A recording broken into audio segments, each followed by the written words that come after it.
let's talk about the best DAW. What could possibly push a DAW user to believe that their current DAW is the best? Either you've never used another DAW or your current DAW fits your workflow so well that it's led you to believe that there can be nothing better. Maybe you've come from a free DAW to a paid one. Maybe you've come to a paid DAW that didn't fit your workflow very well, and now you believe all other DAWs are trash. However, features you may leave unused or consider useless, I might consider crucial, and vice versa. Therefore, I can't truly say one DAW is better than the other and is ultimately the best of all time, the GOAT. I am an FL Studio user, and I find FL to be a great investment, and I've been molded to its workflow. It's where I won't say began, but it's where I have the most experience in. Though through making these DAW comparison videos, I've realized that FL Studio can't truly be classified as the best because it deviates big time from the general DAW layout. I can't see, for example, somebody leaving Studio One to go to FL, and that's just my opinion. To be classified as the best, you would have to be more of an all-rounder.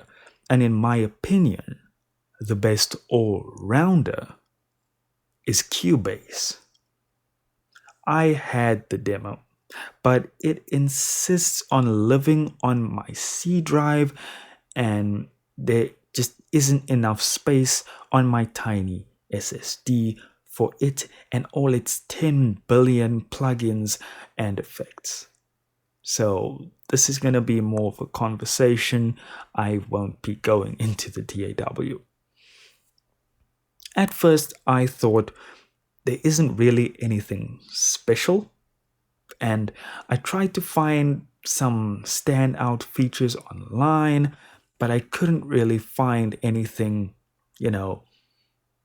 saying Cubase can do this new amazing thing that this DAW and that DAW can't do, which you find a lot with other DAWs. But the reality is, Cubase doesn't only do it all. For a long time, it has been doing it all. Most of the other DAW developers have been bragging about features that Cubase already had or now has. Great sounds and VSTs are an obvious one with Steinberg, so there's no need to really get in that. But guys, the stuff that this DAW comes with right out of the box it's absolutely insane. Though for the price tag, I mean, give me all that stuff. Drag and drop functionality that most associate with Studio One, Cubase can do that. Vary audio, the built-in pitch corrector, sounds way better than Newtone in FL Studio. Chord pads mean you can just drag and drop full-on chords into the playlist and build chord progressions really fast. A great browser to search your VSTs and samples, second only to Ableton, which we know is the top in its search features. Mixer snapshots, adjust things on your mixer and take snapshots of the mixer, which function like save states, and you can just open up all your save states quick and easy. ARA support means no need to re-record audio into your pitch correction software, example Melodyne. Just send it with the press of a few buttons and you're good to go. Pro Tools users know all about this privilege. Cubase supports the ambisonics audio format, so you can make your Dolby Atmos, VR, and spatial audio tracks. The list of things this DAW can do is insane, yet I feel as though so many have forgotten about Cubase. It's rarely spoken of among the best DAWs when it clearly should be at the top of the food chain.